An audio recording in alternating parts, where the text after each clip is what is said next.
नमस्कार मित्रांनो, जय महाराष्ट्र। महाराष्ट्र राज्यातून अत्यंत मोठी बातमी जाणून घेऊयात पूर्ण अपडेट। तत्पूर्वी चॅनल नवीन असताल तर चॅनलला सबस्क्राइब करा आणि बेल आयकॉन नक्की प्रेस करा।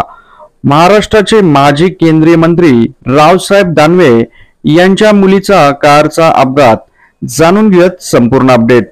माजी केंद्रीय मंत्री रावसाहेब दानवे यांच्या कन्या संजना जाधव यांच्या वाहनाचा धुळे सोलापूर महामार्गावर चाळीसगाव तालुक्यात रांजणगाव येथे अपघात झाला आहे। पिकअप वाहनाने त्यांच्या कारला जोरदार धडक दिली। सुदैवाने संजना जाधव आणि त्यांच्या चालकाला किरकोळ दुखापत झाली असून ते थोडक्यात बचावलेले आहेत। संजना जाधव या माजी आमदार हर्षवर्धन जाधव यांच्या पत्नी आहेत। त्या कन्नड विधानसभा मतदारसंघातून निवडणुकीत इच्छुक उमेदवार असल्याची चर्चा सुरू आहे। अपघात झालेला आहे, परंतु थोडक्यात सगळेजण बचावलेले आहेत।